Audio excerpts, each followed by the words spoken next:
Hi there, everyone, and welcome back. Today's story is inspirational, and it takes me way, way back in time. We're going all the way, in fact, to a small town in southeastern Alabama called Enterprise. And I want to tell you the story of a young lady who grew up there, faced her adversities, overcame obstacles, and is now a successful visual artist whose work is compelling, groundbreaking, so interesting. I can't wait to introduce you to her and to let her tell her story. Please welcome to the Namedropper Podcast, Jenny Fine. Hi, Jenny. Hi, How are Chris. you? I'm good. Thanks for having me. Yeah, How are of you? course. Thanks for taking time out of your busy schedule and multiple gallery exhibitions and stuff constantly going on. Um, I am almost at a loss for this because I'm so fascinated by the art world, but especially when you see someone transition into that life. I have so many questions, like even as a Yes. performer, even as a singer, even as a dancer. So it may be more about the process, but I think you're amazing at explaining that. And I saw a couple of interviews where you were talking about your family and taking photographs and making them into artwork, and I was like, I need to talk to her. Like all of this. But let's start in Southeast Alabama, Enterprise, Alabama. So that's how we know each other. We probably started going to school in junior high together or high school. Were you 1 year younger than me or two? One, I think. Yes. So we went to Old 99. Junior together, and then we went to high school together for 2 years, I think. I was actually in the same grade as Jenny's older sister, Beth. But I had known Beth since the first grade because we were both in a talented and gifted program. So one day a week, we went to school at the same school, our entire elementary, middle school. We were together. So I knew Beth very well. And eventually I got to meet Jenny. And funnily enough, like Jenny and I had more in common and laughed together more. We had a great time. So I think back to you wearing a blue cheerleading uniform and having blonde hair in a ponytail and like smart, but didn't take anything too seriously and just loved to laugh and have a good time. And now you're like artiste, which I love. Not that you're like a brooding artist, but like I think art is so intellectual as well as creative. So I live. Tell me a little about how your childhood kind of shaped how you got the going in the pre-direction of becoming an artist. Well, I'll start out by saying imposter syndrome is real, right? And What in your life and your world do you think started primarily inspiring started preparing you to become this person who had an interest in pursuing art? so I actually live currently with my grandmother, who's 94 years old. And this room, the house, is exactly the same as it was back then. And even the table that I'm sitting at is where we would do art lessons, but with my grandmother. So it was always my grandmother, Granny Caldwell, was a stay-at-home mom. My grandmother Fine was a college instructor at the junior college, and both were really just influential people growing up. Um, you don't ever really kind of know. You can't assess your life and understand it, and like as you're living it, And so I'm Mhm. still looking back and figuring out what happened. All to say that coming to like I think in a lot of ways like things were complicated, but I would escape um into times when I was with my grandmothers or escape specifically like water is a really like transformational thing for me. Like one of the things that has drawn me back home is being so close to the water. There's a lot of like other reasons, that we can unpack. But I think my imagination, and living in my imagination, I think was exciting for me. Listening to my grandmother's stories and sort of being able to like envision those things and live inside them. And um, just kind of get lost in the theater of my mind. I also, um, you know, had several movies that I'd love to just like get sucked into. So, um, Were anyway, you I were think you a kid who repeated movies? Like, you would watch the same movie over and over again? Or several yes. movies? Yeah, Yeah. I Yeah. only wanna see things one time, but my fiancé, well, he knows every word to every movie because he watched them over and over. That was Uh-huh. like his Uh-huh. anxiety relief. I see. I recall so the movie that I loved the most, and I think my sisters and I really all um, that movie resonated with us was the made for TV, like 1985 two-part series, Through the Looking Glass, Alice in Wonderland. Did you ever see it? It I had like think I Sammy did. Davis Jr. and Carol Channing and like, Absolutely, I love the tea party scene. oh my God. Queen of So Hearts, Carol Channing was gorgeous in that movie. the white, yes, yes, yes, she was. Anyway, so I would just it was, first of all, it's a two-part movie and it was really long. I feel like the whole thing was maybe 3 or 4 hours. I don't Mhm. remember really. But so Yeah. I never, and watching movies, or I will kind of come in and out of things. I guess that's like my ADHD. I don't know, but just my neurodivergence maybe. Mhm. Um, but I would just with that movie and with some things in particular, I just get really transfixed on them and almost like have blinders on. And so, but that movie was really important. Like especially the Yeah. scene where the oysters come out and dance. Uh-huh. Really love that.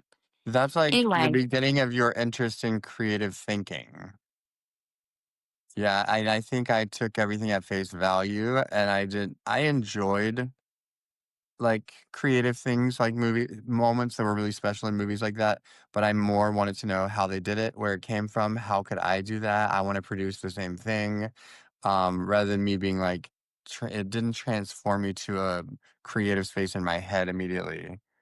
yeah. One So of that the most common question that keeps coming up in my head when I'm like, "How do I phrase things to Jenny and, get, like get the inside?" And the number one thing that is I'm like, how does the brain work when you're someone who can think outside of the box and you can create something that, like I'm like, "Where did that idea come from?" Because I'm like, if I thought I've gotta create an art, I would be like, Campbell's soup can, Mona Lisa, like I would've just come with this, like, insane three-dimensional paper mache table with people sitting around it or, like, beautiful black and white photographs with art installation bodies.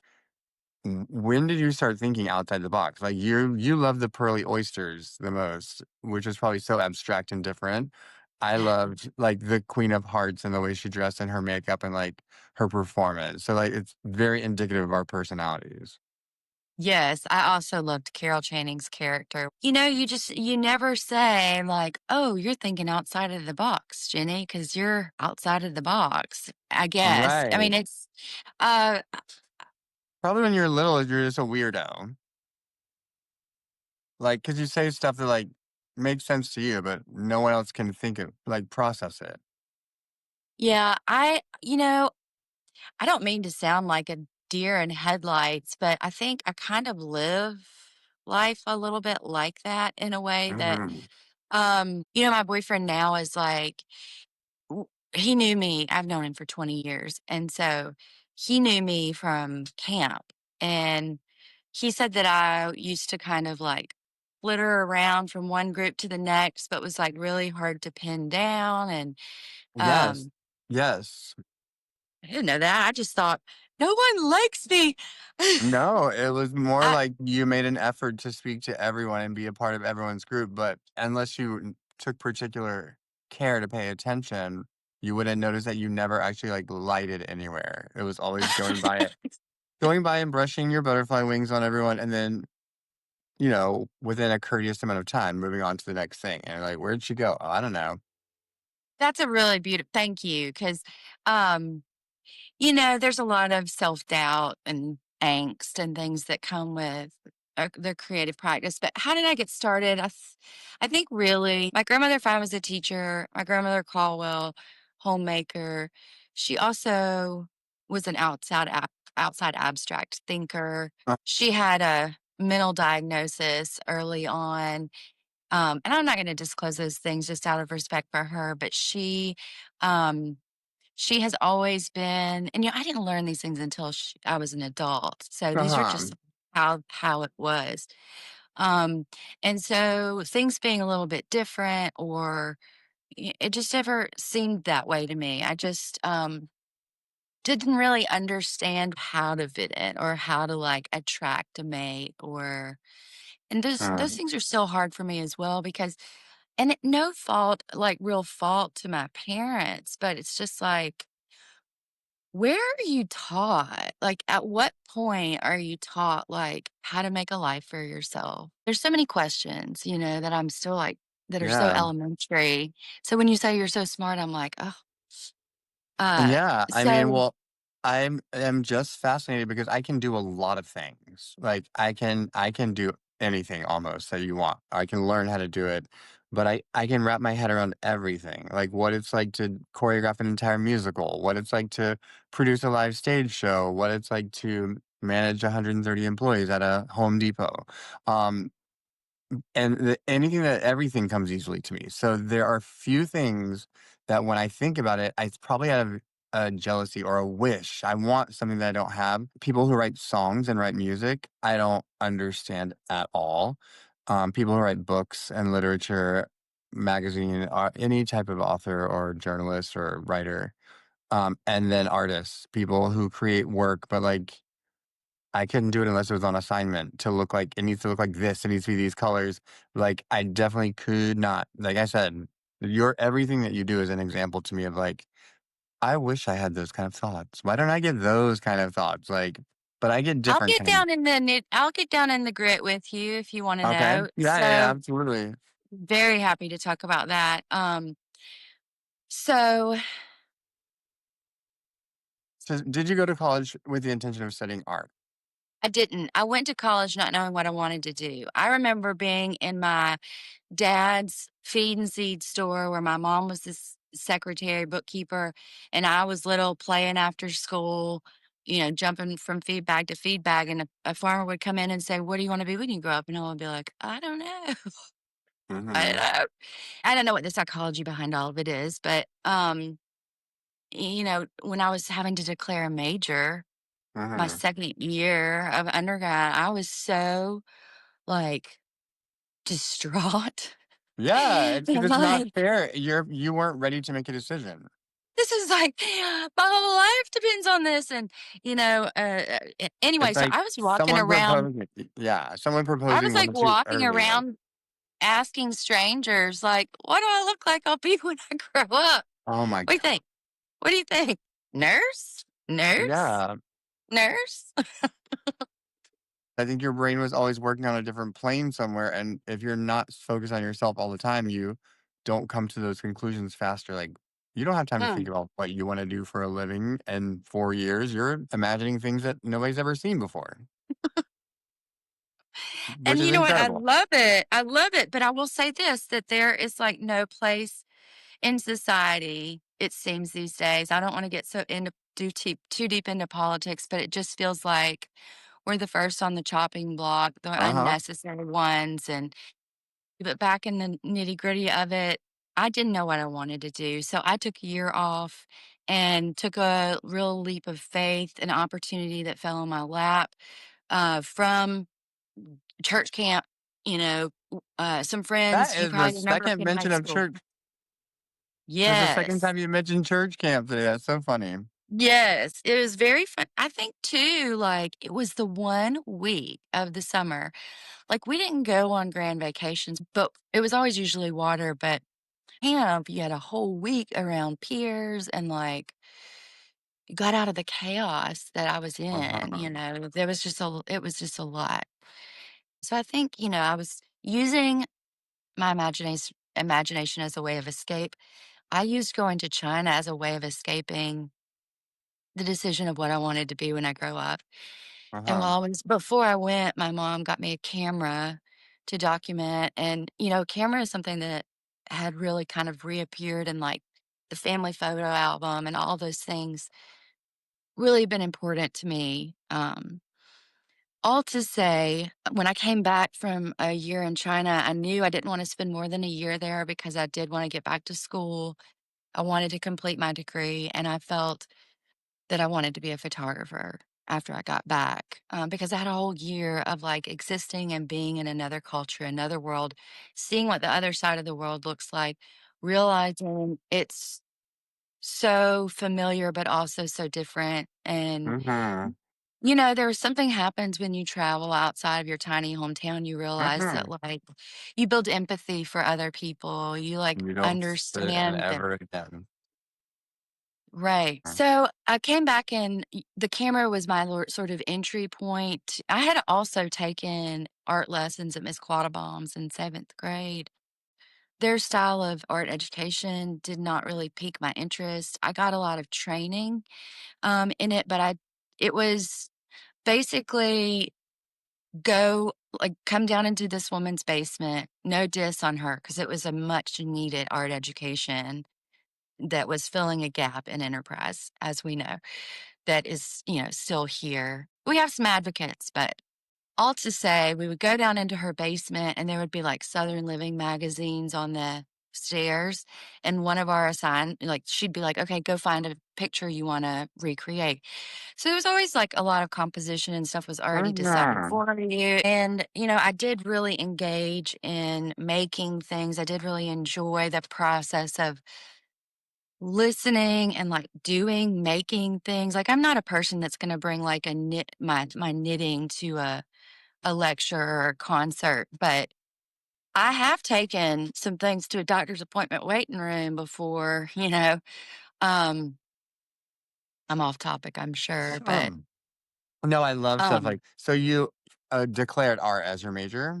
right. And so then so art education, there's a series of like art foundation classes. There are elements and principles of design that are fundamental to art education. And so line, form, texture, there's tons of them, rhythm, all these different things that are used to convey an idea visually, just like you would have in dance. So, like the Mhm. rhythm in a painting is very similar to like the rhythm. Uh, The anyway, tone. Yeah. it's just a visual representation of it. So a lot of the training that you would receive early on would be the foundations, 2D design, 3D design, drawing one, drawing two. So you learn all of these skills. Then you got to branch out, and this was the fun part, into learning like mediums and other skills like printmaking, which I didn't even know what that was, but Mhm. um, Your mind's, like, blowing up. yes, yeah, and so I was spending instead of going to, like, biology, like, of course, I had to do those classes too, but I had kind of done most of those before I went to China, so when I got back, I was able to really dive into just focusing on art, and I found my people there. Yes. Um, it was right across from the dance department, so there was always, like, things going on with that. Cornelius was at the dance department, I don't Uh-huh. know if you remember him. Yeah, that's At my, the like, time godfather. Yeah, oh my god, Yeah, we're, like, super, super close. I call him dad. that's Mhm. amazing. Wow. I believe it. I believe it. He's a very special person. Uh-huh. Um, but the art department they shared a little quad or whatever there. And so I got to experience sculpture and uh, working with clay and photography and printmaking and color theory. And it just opened. And when art history, we had a lot of art history classes. Then there were classes about, extreme artists that take things to the extreme. We Uh-huh. studied Performance art. all kinds of performative art. It's a Well, great little example. forgotten more things than I remember, but Yeah. um, anyway, it just really blew my mind open. And then I graduated, and I I got like scholarships. Like, so the more you got into your major, the more you had opportunities to exhibit your work. The classrooms in those upper level classes the grades were always like critique based. So we would present our like work during Uh-huh. class, on our assignments, outside of class. So people were there till 2 o'clock in the morning in the dark room printing. Then there was this whole like buzz that was built up because you've been working for weeks on this project and spent the last 3 days not sleeping, trying to get it perfectly correct, Uh-huh. dodging and burning it. And then you put it on the wall and you're so nervous, like that they're going to judge it and critique it. And sometimes you get like handed, or you have a really bad day sometimes, and sometimes you have But a I really mean, good day. it's so confusing to me how a professor would judge artwork when it's so subjective anyways, right?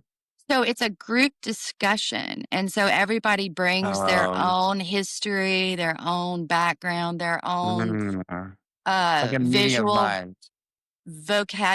visual vocabulary, and then there's whole discussion that comes about that's like, "Okay, well, what was your intention? And then what was the Right. impact? And then which is more important, the intention or the impact?"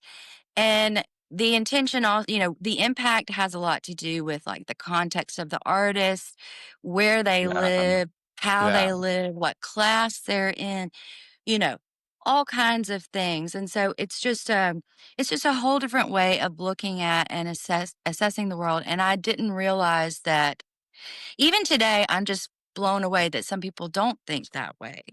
Um Yeah. For me, I mean, I guess I could look at it and give my opinion, but I would be swayed by like, you know, every factor in my life. But I could at least try to look at something and say, does this look like you said, intentional? Was this thought through and like this was the purpose of and the actual intention of the whole exercise?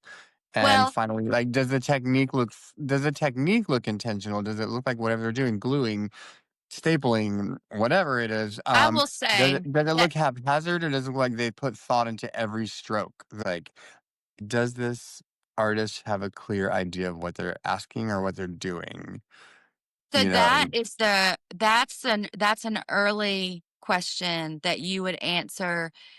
So in undergrad, you build like your foundation of knowledge of the different mediums, sculpture, working with wood, clay, metal, Mhm. wire, foam, photography, what you want to do. Then you build sort of that skill level in undergrad. And hopefully towards your senior year, you've sort of decided what your interests are, what the themes you want to explore. Mine were really about memory and loss. And honestly, it was a whole difficult experience of trying to figure out what I was interested in. But it was for me, it was enjoyable because it was the permission to follow a thread of my own interest. Like the thing Uh-huh. that I love the most about or about art, being an artist, is that you don't have to be a complete expert at what you're doing to use that medium or that form. However, I will say that impact versus intent is an advanced question. An early Very. question is, are all of the things working together to communicate an idea, or does it just look sloppy and not engaging? So Yeah. all of those are sort of early on ideas that you have to refine. Once you're in graduate school, you should have kind of that sort of knowledge under your belt and be working more on ideas and concepts. And Yeah. so in graduate school, you can end up working with, like, if your research is interested in agriculture, you can end up working with like somebody in the agriculture school. And so that's really what was so interesting to me, is that art was you're really sort of your central point was the art department and using the facilities, but you kind of sprang outwards based on your Mhm. interest and your research. That's amazing. I would be really interested in hearing students at University of Alabama in 2025 answer the intention versus impact. I think that the overall consensus or majority has changed since we were in college. Because my first Yeah. instinct is like intention is everything because that's the proof that you're the artist and this isn't just an accident that's happening. Don't do it for the applause. Do it for like whatever catharsis or whatever process or whatever creative outlet you need. because you already got my attention when I walked by, so clearly there's an impact there. But I think Yes. with modern kids today, because of, again, we blame everything because we're old, social media, online presence, going viral, those are all symptoms of impact. Those are all indicators of impact. You know what I mean? Kind Yeah, of. that's really yeah, it's interesting. It's a really different way of thinking. I never want to because I do use my art as a way of escape, uh, is catharsis the right word? I Yeah, don't that know. is it. And like healing. Um, yeah, and to work through things. I will say that Hmm. You're when I got communicating, which when are I got pens. Sorry, we keep interrupting each other. no. What I meant to say is like you're expressing things, you're communicating through art. One other thing that I want to ask you about is the way that you phrased. I used going to China as an excuse to delay making a decision on my major for another year. And in my head, immediately, because of changing my mindset and being a disappointing person or being who I am, I was like, "You didn't use China as an example, like, your body, your mind, somewhere back there knew. Number 1, you had a, like, hunger for bigger cultures, bigger things. Number 2, you're so fearless that you would do it alone if that's what it takes to be able to do it. And number 3, I feel like we both needed to disconnect from Enterprise, Alabama, and until we disconnected, we didn't feel safe making our own decision for our own future." Dang Yeah, it. we still working on that though. That's the problem. I just like and it's generational. Like I don't want to today's been difficult because I got some news that my sister's middle child made a decision is now kind of changing his mind and going and it's got consequences, everything Uh-huh. has consequences. And I know for myself that like I have made those decisions that people have had to look on and like he part of the decision making is because my mom's sick and he wants to be there. And so there's this pull between do you love Mhm. yourself or your people more? Which one do you love more? Which one do you? And that's been a hard, challenging thing for me. So I don't know. It's like, what kind of life do you want to live? And I'm not sure yet. Um, and damn, I don't know how I ever afford a house anyway. You Well, know. that part is fascinating to me too. I don't want to jump over stuff. Anything you want to touch on, we can. But I've been dying to get to this part of you went to college, you went and got your master's, you went to graduate Hmm. school in art, and then like you started showing literally sometimes at galleries and exhibits like in New York City, and like it looked like it was going to be a rocket launch. And then how was the decision made that you were going to move in with your granny? Because you're like primary caretaker, right? So I that's a great also it's like, I don't know what people think. So you feel like after graduate school there was a rocket launch and then it was like move in with granny. Well, I just thought no, I thought you were It's in New okay. York. I thought you were in New York and you were like thriving, and then the choice comes. Like I know that there are certain members of your family that like have a special place, and the choice was like give it all up in New York and come home, or keep trying from home. But like, if not you, who? And like Yeah. that's very special Well, that you would choose your granny. Like, yeah, and but also there are consequences, like just like we talked about, every choice is George Jones talks about it, how'd that you move into your granny's house? so my grandfather died and my grandmother is mentally ill and um has really never lived outside of having someone assist and take care of her. Um, and I wanted to spend time with her too before she passed away. Uh huh. But she is a trooper. She is healthy. She's doing good. Yeah. I mean, we've had Yeah. And several scares, hmm and I do think that, you know, she wouldn't be doing as well if I wasn't here. But it is Um, like a movie, like a Reese Witherspoon, like, you go to New York, you're wearing all black, you're working at an art gallery, you're showing your work, you're the next steps, and then, like, Alabama calls, and you're like, right. I have to do this," and you go, and then it serves different purposes. For your granny, it serves one purpose, and for you, I'm fascinated by the whole thing of, like, healing your trauma and, like, exploring your family relationships and finding out about your family and translating that into art and, like, it's, like, turned into something really cool. But tell me about that, like, did you feel like you were, like, taking a step back in your career to go home and be a caretaker? Well, I actually didn't come home to be a caretaker, in fact. So that might have just killed that romantic story that was really beautiful. It is I did, but also it was I kind of felt called to come back to Alabama. Um,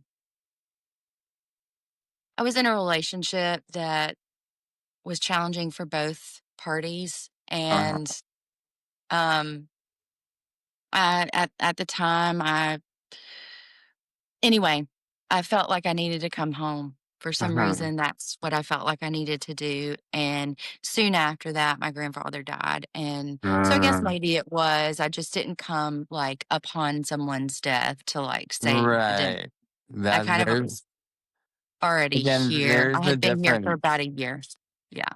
Yeah, like, the difference in the way that our brains work are you can sense things from far away and not even know what's happening and be like, "I need to go home." Like, something's I don't ever feel compelled to go to Alabama at all. In fact, it makes me anxious to even there's nothing in my spirit that says, like, I should go to Alabama." Like, I haven't been until my father passed away, and that was I have to go there upon death, and this is really, like, taking a step on my schedule to have to do this for 3 days, but I did, and of course I needed to and I wanted to.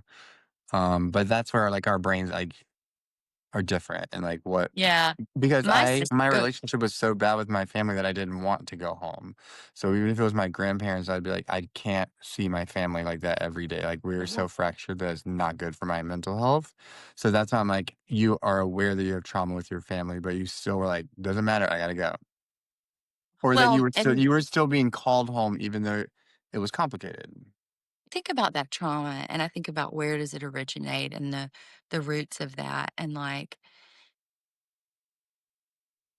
I don't know. I don't I don't know, but it makes me understand, like, the history that of the South, that it makes me Uh-huh. understand that people could do that kind of thing. And it's really taken me to, in my adulthood, to see that and believe that because I see it and have to believe it all the time, watching people that we know make these decisions um, that influence people's lives. I said I wasn't going to go into all of this, but I think I know who you're talking about. yeah, we just had, you know, the big, beautiful bill, like just Alabama Public Television gutted all of its art features. So all that's going to be gone. But I mean, So many state, like, grants and public funding and, like, so important. It's so incredibly important because it saves children's lives. Like, it's just so much more important than just, like, a theater, you know? yeah, it's hope in the hopelessness. Especially now. And Especially now. like, um, yeah, it's it's sad when you're even afraid to like say the things that you feel or that you Um, believe, you know. it is Um, extremely confusing and yeah, gaslighting. I am such a facts-based I compartmentalize everything, I process everything. But we went to high school with someone who was one person when we knew them, and now it's a completely different person with a different set of moral values.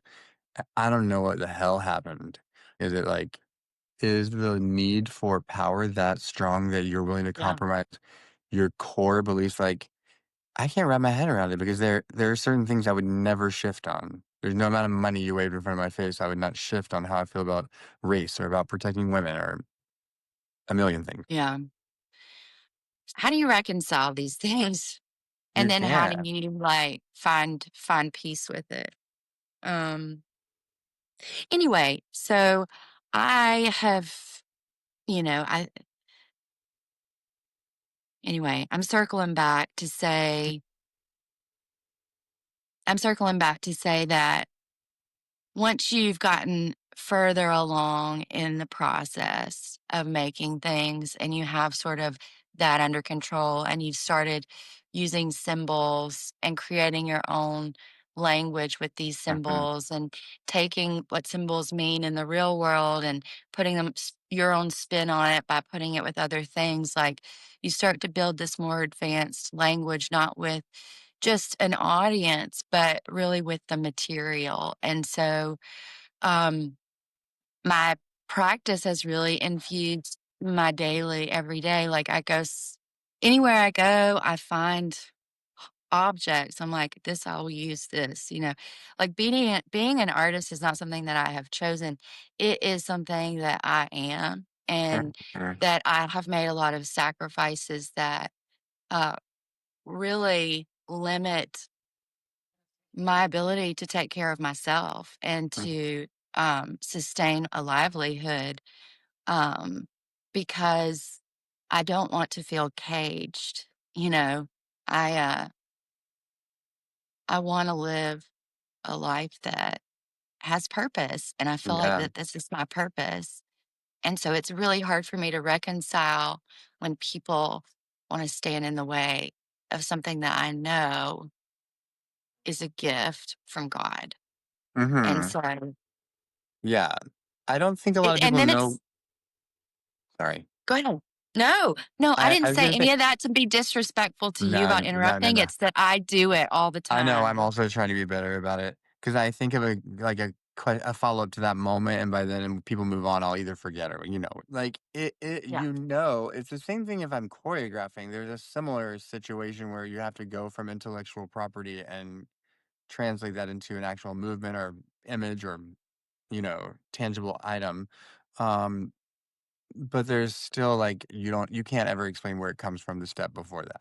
Like, there's something there that's like and people think you're arrogant if you're like, "I can't," like, "I have a gift." And, like, you say it's a gift, but, like, yeah, it's a gift to other people as well. It's a curse to us because it drives us crazy. But Yeah. there's a place in my head that I think is gonna fail, like, a part of my brain I'm convinced is gonna fail every time I'm given an assignment to come up with something creative, and I, like, do everything I can to cause a mental breakdown, and then it comes to me, and it's great.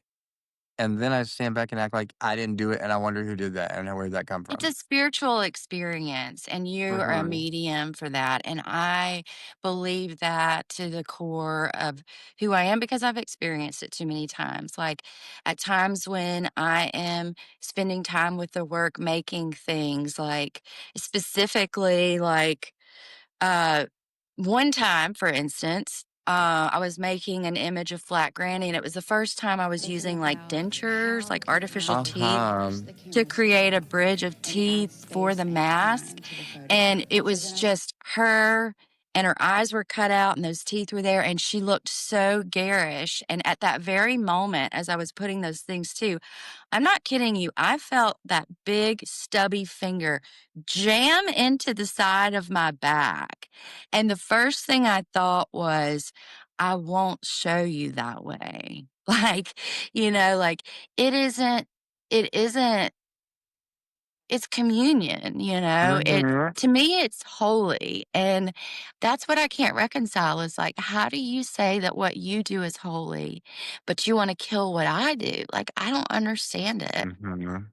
I don't I think understand I it. think there are, like, different planes of it, and that's why I equate writing and songwriting and creating art, like, a step above what I do in my mind because I can do all the other steps below me. I can sing, I can wrap my head around it, but I cannot wrap my head around how to create art, and I think there are a lot of people in the world, especially United States today, who are, like, 4 more steps down. Not only do they not have a bit of it for anything creative, spiritual, they've already been spoon-fed, like, what they believe their whole life, so they don't have to even think about that. They just got lazy and stopped And why bothering. wouldn't you? And why wouldn't you? Yeah, Like super nice because it's swimmers, because it's super. easier. They're being taught that there is no future. They're not leaving that town. They don't the only thing they need to do is protect their little lot they live on and get their guns and make sure their kids and their wife are safe. Yeah, I think it has to do with like, that's what Synchronized Swimmers was about. It turned after Beth died, it turned into Sync Swim, and it was really like, get with the program, like, conform, conform, conform, you know? This Mhm. is the way, like, go do this thing. You do it for this many years, then you live for a couple more years, and then you die. That's how it is, you know? And make sure you go to church on Sunday too. Like, I can't Mhm. live that lifestyle. So you tell me about, like, I feel like the work that you do covers such a vast range. Do you have, like, a name or a descriptive that you use to identify, like, your particular style? Because I don't even wanna speak on what I'd be like, "It's photographs, it's paper mache, it's, like, things that move, it's visual or whatever, performance-based or, action-based." Anyways, how would you describe it? If I was like, "What is the Jenny Fine, like, visual? What's the Jenny Fine vision?" How would I look at something and, like, know that's your brand, or what's the running line through the creative force that would tie together every piece you've ever made? Photography. So right. So photography and storytelling, I think, are really inextricably tied in my practice. I think that has a lot to do with listening to my grandmothers tell stories and being like swept away into this mental image of what was going on. For me, my mental images are photographic. They look like the outside world. They aren't like drawn graphics and cartoons. I'm not sure how other people's mental Mhm. images are. Reenacting those mental images led me to having my family serve as like characters or figures in the photographs. Over time, the Mhm. photograph began to appear like the horizon line began to seem like a stage where the performers were on the stage. And when they would walk outside of the frame, they were out of the curtain. Also, at the time, I was using a camera that didn't look straight on, but looked down. Like I looked down Oh. into it. And Uh-huh. so I didn't have to look at my family straight on. And so in the saddest day, which are the last living photographs of my grandmother Fine, like she was literally having a stroke and like having like starting the process of dying in front of us in the camera. But of course, we didn't know it at the time. Right. Um, and so, this idea of presence and absence, and how the photograph can become a stand in, it can transport you to another place and time. So, really all of the aspects of that, the history of photography and how there's just this sort of magical magical aspect to it. Native Americans um, believed that it took a like thin layer of your soul to have a photograph taken of you, and so Mhm. there's like this hidden mother tradition where these ghostly sort of these moms with sheets over their heads are holding babies, and there's just a lot of I think there's something also mystical about the process of taking a photograph, specifically film, and having to wait and not see that image. Mhm. Right And away. so, yeah, and so this idea of presence and absence and the time in between. And I started thinking about or becoming dissatisfied with how um, the photograph just didn't feel like enough. Like the sounds, like all that was extracted, the image was flattened. It became very thin, I guess, in a way to say. It Mhm. wasn't very dense with It wasn't information. serving you anymore once you mastered it. You were like, "I gotta take this to the next level." Yeah. So And I started trying to do these performative things, adding space and time, going back to the photographs of grandmother Fine and cutting them out, making them into a costume so that the past would then be collided with the present in the photo. And just thinking about layering time and um, the passage of time. So that a lot of thinking about death and um, afterlife now that Beth has died, and thinking mhm. about insurance and what insurance we really have, ways of protect because her insurance, Medicaid, wasn't accepted anywhere, and she died like in a loop of trying to get health care and not knowing Yeah. it.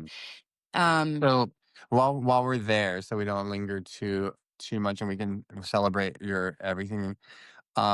Like touched on before, Beth was the same age as myself, and we were schoolmates from first grade. Can you just give me a your perspective on that situation? Had you just moved back with your granny?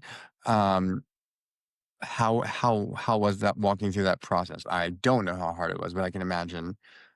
Walk me through that, and then moving forward without Beth because she was such a special person to all of us. Right. Um, and she loved you, by the way. Oh my gosh, she couldn't say your name without smiling and then, like, laughing, going into laughter, um, just Yes. 'cause She was you're a funny. tough woman. She was a tough gal. Even in Yeah. elementary school, middle school, she was different. She did not feel like she was forced to assimilate, and she's gonna fight it if she had to, whereas you had a natural sense because of that, like, aloofness or your mind being busy elsewhere that you fit into everywhere, and you were like I thought of you as, like, just another one of the popular girls. She's a cheerleader, and Beth was like, "I don't wanna be in that shit." Yeah. But both of you equally intelligent and that's where, like, you and I connected more because I was more on the social side, but, Beth and I were always close. It was my goal to make her laugh because she loved to be serious. Let's go to the sunny side. Tell me when you're creating art I can't even delve into your process, I think, because you use so many different medium. How do you know when you're done with a piece and, like, "Okay, it's done, I don't need to mess with it anymore," and, like, do you step back and go, like, "Okay, I really like that. I did a really great job on that." Sometimes, but, I sometimes will feel like, "Oh, I like that." Um, but for the most part, like, I'm human, and all the things that you envision and hear that you translate with a medium and there's some art person at one time that said, like, the first stroke is the most important stroke because everything after is a response to that stroke. And the Mm, first decision, like if you're going to use photography, if you're going to make a live perform, like all of those decisions really narrow how things are going to go. And specifically, and you probably know this more than anybody, with live performance, much more than recorded, you're at the mercy of the moment. And, working with um, a group of dancers or collaborating with performers, like life happens. Sometimes, mhm. you Yeah. know, I feel like I have an exception of the liberty of more time to fix things. Fixing is ongoing because I deal with, like, movement, and it's there. And I feel like at some point, even though I was an artist creating a piece, I'd be like, "Okay, I can't, like, do anything else to it. I either gotta throw it away or, like, you can't keep adding any more to it." Yeah. And it's either there or it's not. You know what I mean? right. Yeah, Um, yeah, 'cause I with a dance, I can fix a little thing every day for 3 months, and, like, right, it's gonna get better and better. I'm not adding to the problem, you know? I'm not right, experimenting with solutions. By then, I've seen it, and I know I have a solution. right.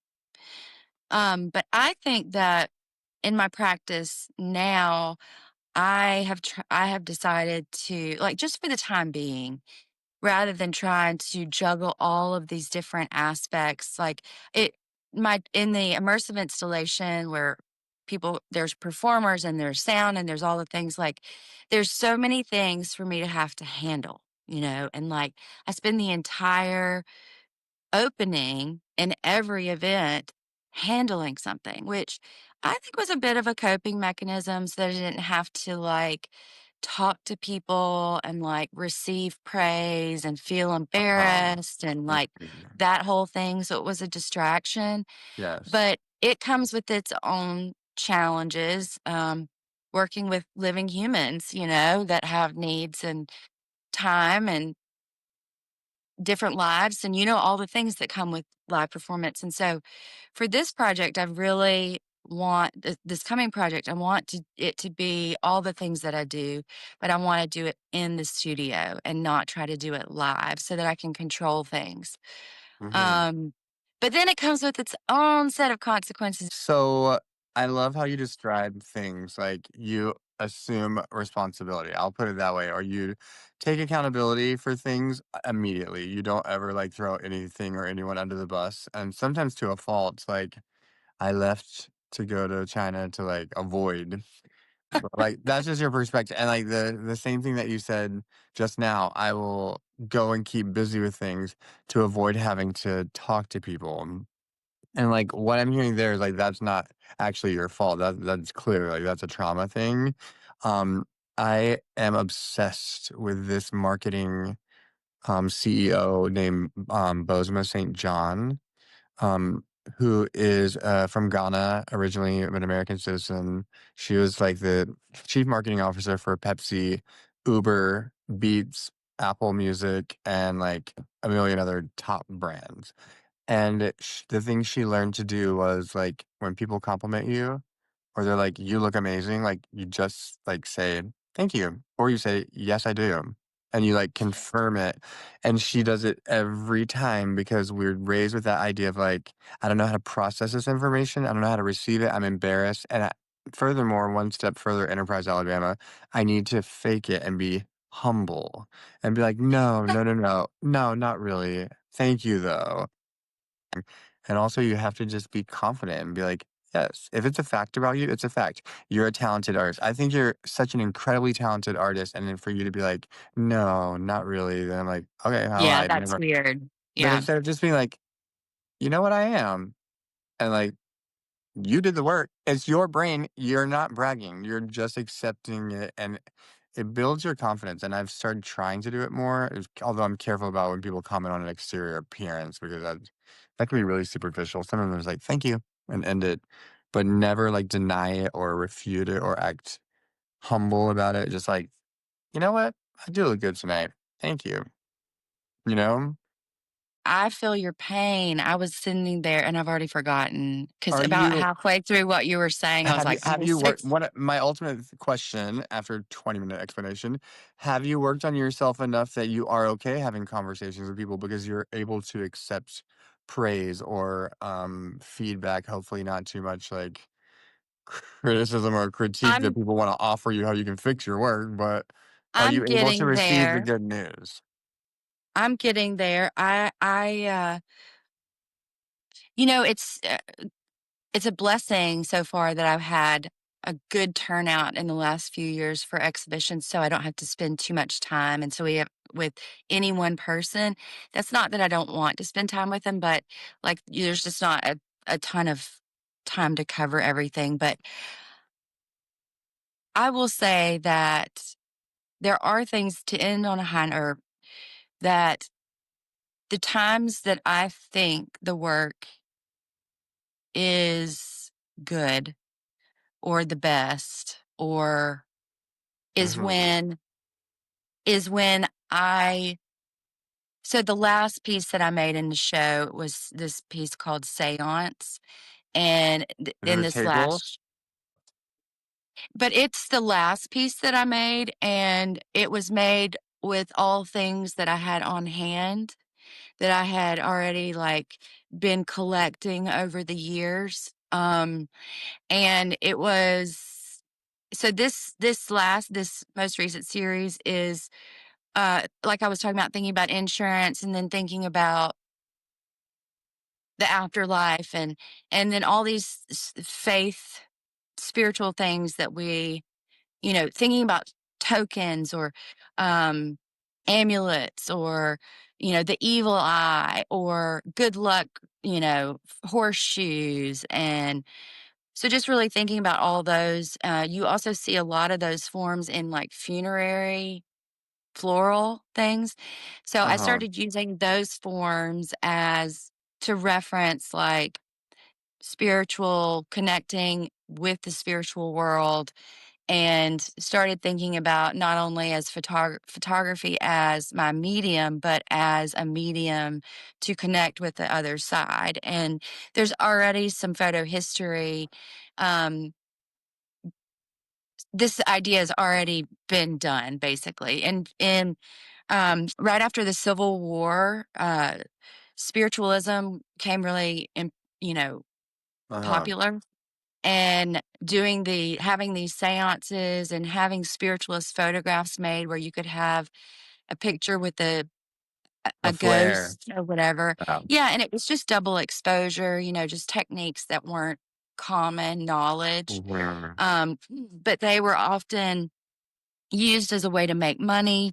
And even after they were, you know, debunked that they were a fraud, known to be a fraud, that people, even though they knew that, would still participate in seances, et cetera, because they just wanted the opportunity to connect. Right. That's what it all Even if boils it down wasn't to.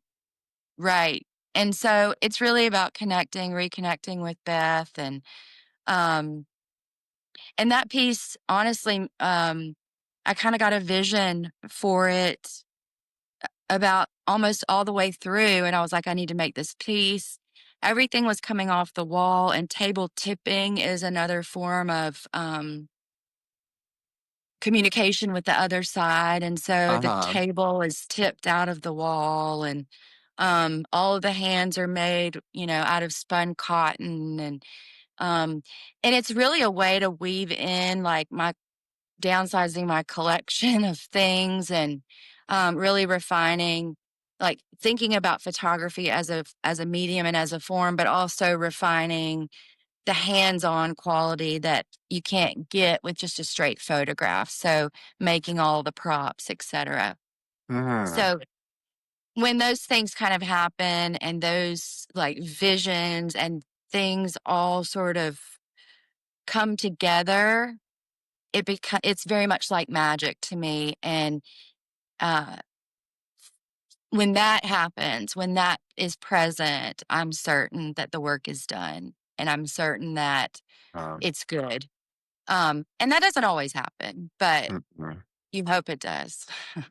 Yeah, for sure.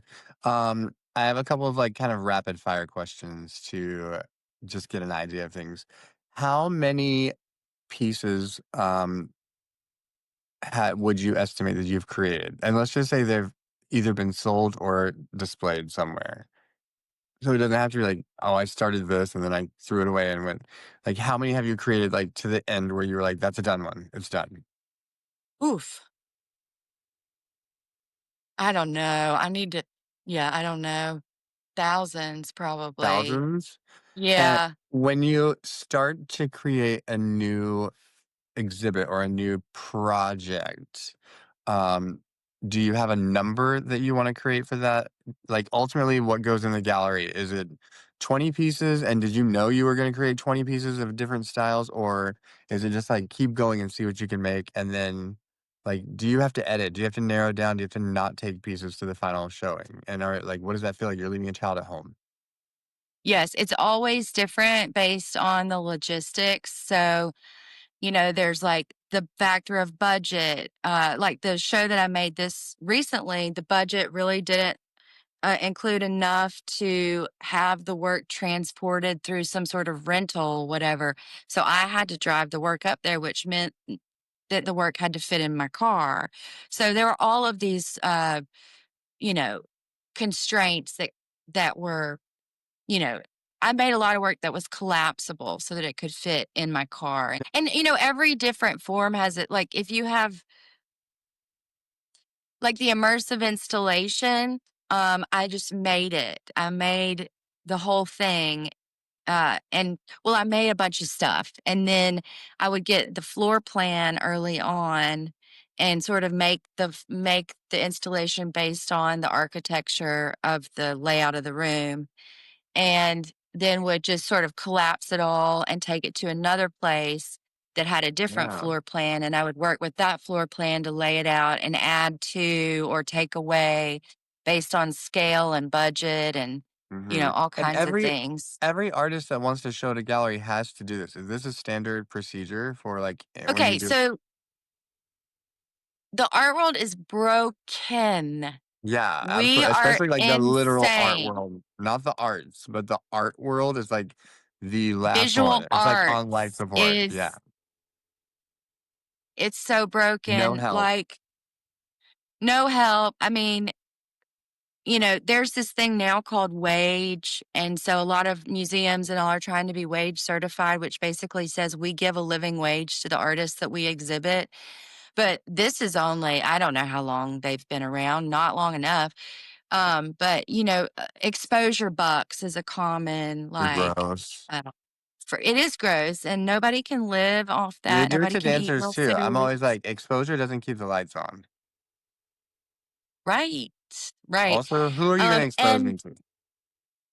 right. And so unfortunately I haven't, the truth behind all of it is that uh even people at the height of their career, Chakaya Booker, which she's an artist that works with rubber, collecting tire. Anyway, she came 20 years ago when I was in undergrad at Alabama and said, I'm at the height of my career. I'm showing it here, here, and here. And she's like, and I could barely pay my rent. Like, that's the reality of it. The artist, it's the Uh-huh. secondary market. So it's Mhm. it's people that so you have to go to these really big ritzy schools and meet the right people and the right people that, and you have to live in the right place Mhm. so that you're very easily accessible. And um it's really about who you know. And Yeah. It to me, um everything you've explained that you do, and you've done a great job of it so far, you may not give yourself credit, is like you do the event planning, you do the technical execution of whole exhibits. That's a whole side talent install besides it the without technique. being install it without being paid to install. Go to a building where every person in the building is being paid except for you, and you're the only ding dong on a ladder carrying shit up and down.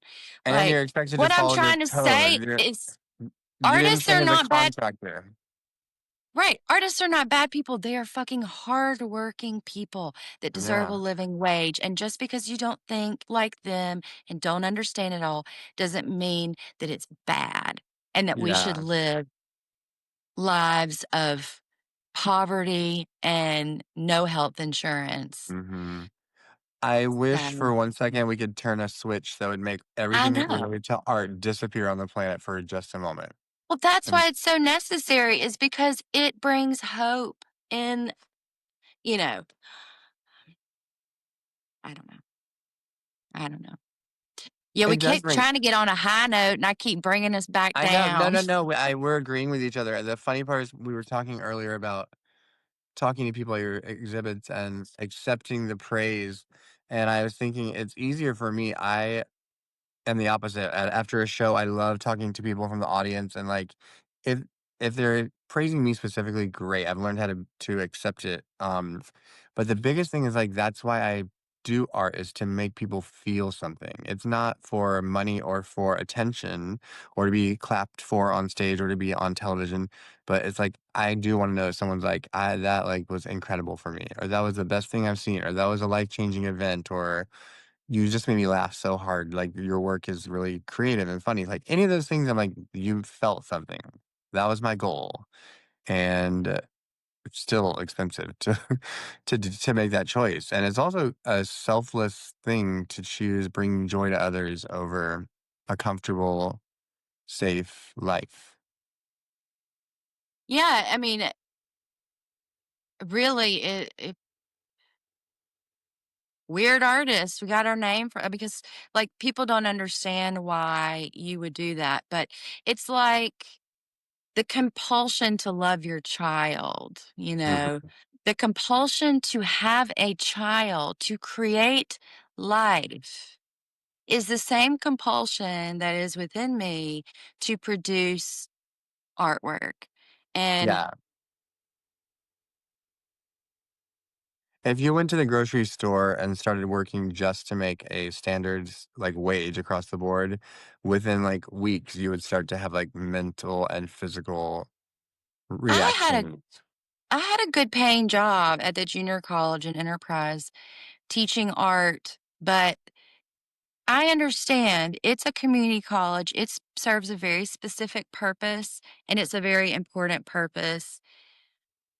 I wanted to be able to be an artist and an art educator at that level at the same time, but ultimately they didn't it wasn't me that got to decide all that.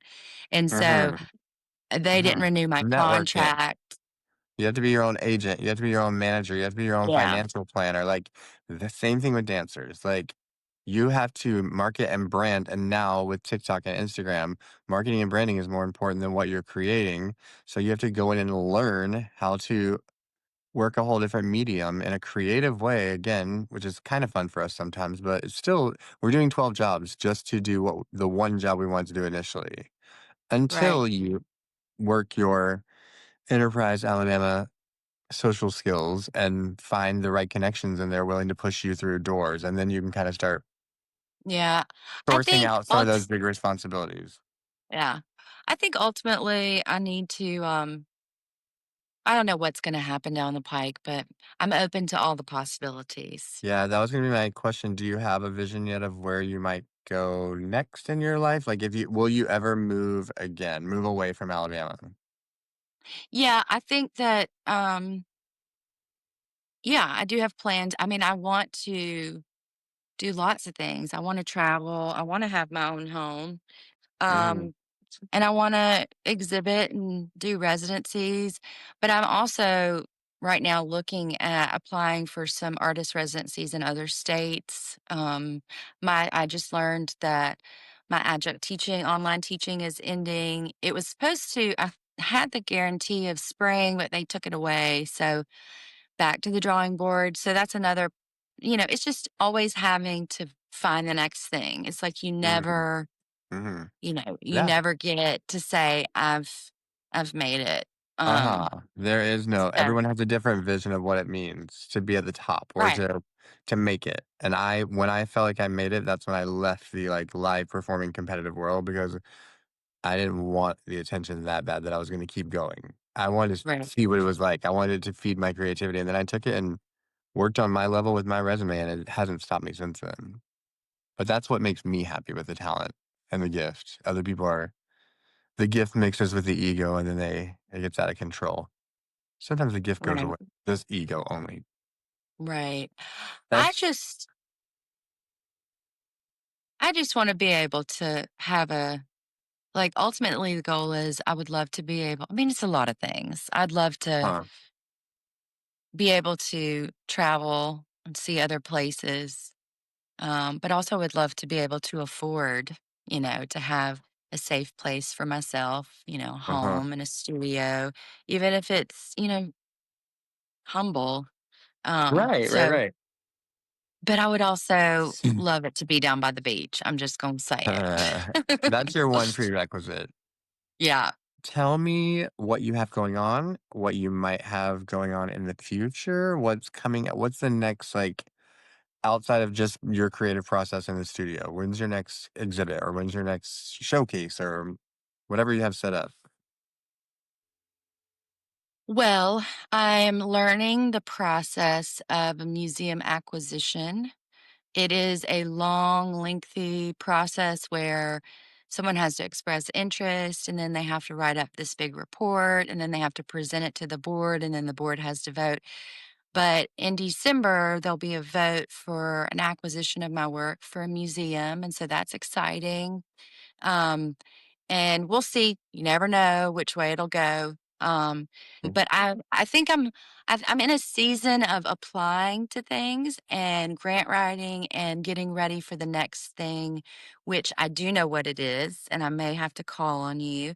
It is going to be a dance performance for the Mm, camera. Um, yes. and I'm going to make all the props and all the Yes. things. So that's coming up. I have this show in Birmingham. It's been great to have. It's been had a good audience, good turnout. But I haven't quite figured out how to sell my work. You know, Right. so to be continued.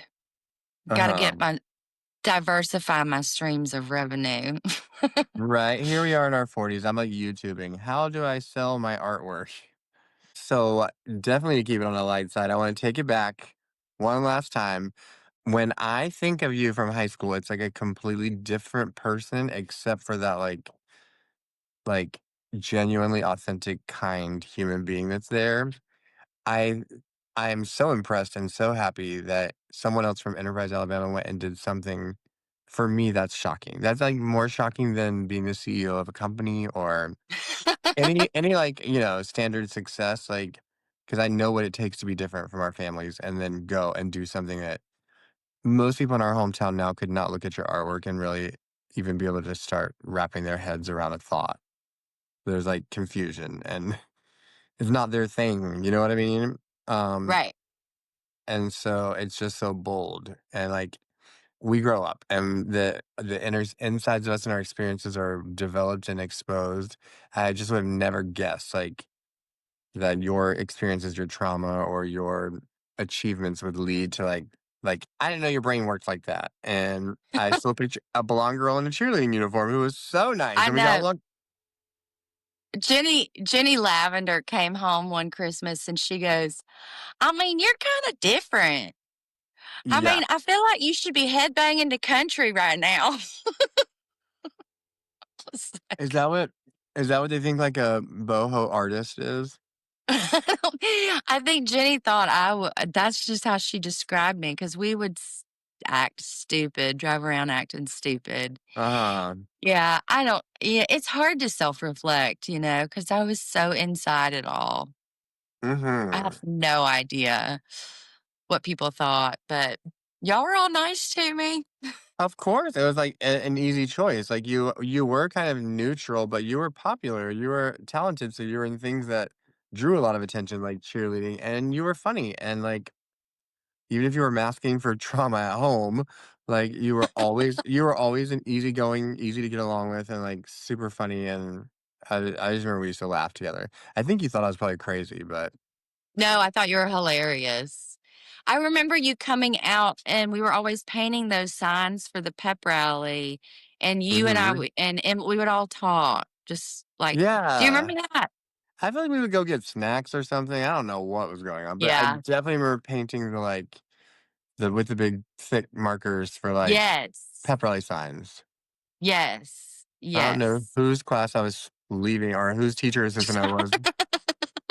Probably Mr. Baker. I just was not where I was supposed to be, inevitably hang out with the cheerleaders painting artistic signs, and I'm wondering how art happens.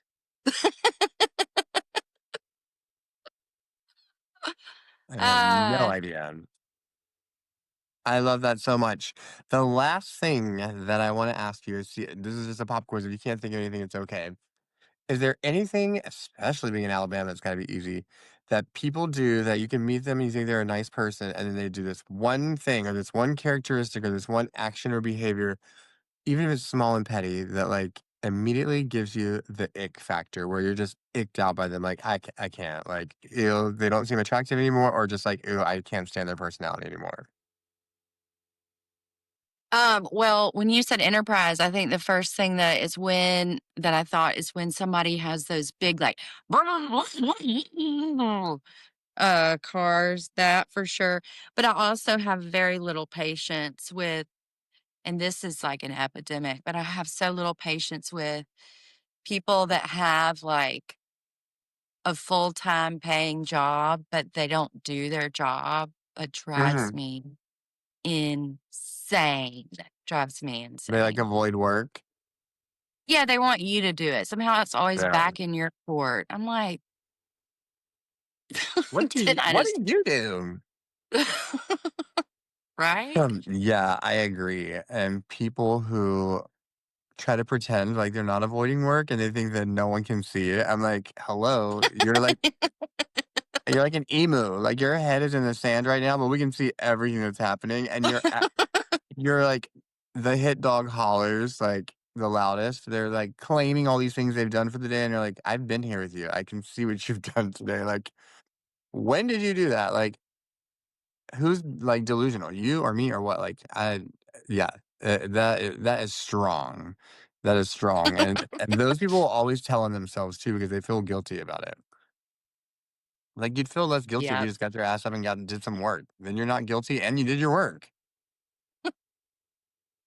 I think it's so hard because you have to do the work of Savage. you do the work of 10 people, so I can definitely see where it'd give you the ick when you see someone taking the lazy way. Yeah. That's it. Well, thank you so much for your time. Um, I am so happy to get to hear about everything. I hope that everyone who's watching this podcast will be able to go back and look again, watch a second time, study all of those photos, or go explore. You have jennyfine.com, right? Yes. Yes, Or and follow along at Fanny Instagram. Americas. Yes, the Instagram is Fanny Americus, which I'll put in the details below, but FANNIE AMERICUS. And it's fascinating. Honestly, you have made Granny into like a celebrity, in my opinion. Like following someone around the house doing even the most, I won't say mundane, but like simple or unimportant or non necessary to mention, but also the fact that she's her age and she probably does it different than we do now. And so, like, Right. watching it, she's like watching living history and also like a reality show where the camera is too damn close all the time and you have no chill whatsoever with her about like, and she has no chill with you either. You'll have the camera right in her face during her darkest moments of not wanting to be on camera, and then she'll like spit watermelon seeds into a bowl right in front of you. Yeah. Uh, and then we hug each other and say, sorry, we have to fight, but I Hmm. guess we have to. Yeah, it's like what's the movie about the two women who lived together in the Hamptons who were like, r- Yes. why Yes. am I The Grey Gardens? Grey Gardens. You and Yes. Granny are like Grey Gardens. You have like your own weird clips. She is your permanent muse and like the longest running experiment with art living ever. And she's morphed from like not being aware and pretending to not care to like I think she's performing for the cameras now. I'm gonna put that out there. I think she's looking for a contract. She wants to go to TV. She does kind of know now, I think. Or maybe she Yeah. always knew. I don't know. But it's fascinating. If you all go to Fanny Americas, you'll see all these clips of Granny. And to know that that's not something that Jenny goes to a place to like film and create content, that's like her actual living and breathing life and experience. And I usually am at my wit's end when I take those videos, and I'm like, somebody has to be witness to this besides me. And I But think, yeah, that's where all the other responsibilities that we can't see dissipate. And she's fascinating. And we're like, she's so cool and like so sweet and like that's so interesting even if it's weird. Like it seems but you seem like the good guy because you're like capturing all of these iconic like moments and little life lessons and that's you my know e- plan. even if you're pissed and you're gonna be like, look, tell me this is crazy, come on, tell me this is crazy. No, I can be challenging. I can be challenging. She doesn't fight herself, baby. She fights with me, and I fight with her. But we love each other. So Uh-huh. So much, and it's so special that with having a problematic or difficult relationship with your immediate parents that you have such a special relationship with the next generation. Keeps you grounded. right and humble. I hope you'll work on that a little bit. When they compliment you, you gotta take it because I know you don't stop and compliment yourself hardly ever. So I'm gonna start taking it. you should acknowledge it. When someone says your work is brilliant, say, I know. Thank you. Yeah, I validated your feelings. You're welcome. Well, I love you to death. I want to thank you, my dear, dear friend of 22, 25, no more, Oh, it's only like almost 30 years. that old. We I'm were just kidding. 15 in high school. I think I did already say my age, so I can't. Oh, you're gonna try to deny now. I was gonna You can try to deny it, you can but take the girl out of Enterprise, but you can't take the Enterprise out of the girl. no. Tell those Thank insane people. you. Tell those insane people I said hello. We'll get a group together one time with Ryan or some other people, and then we'll really talk some tea about Enterprise. Sounds good. I would love it. I would love it. Thank Thank you for you. having me. Thanks for coming to Namedropper. We'll see you soon. I don't think we said anything wrong, but I definitely don't want to end up in a handsmaid uniform.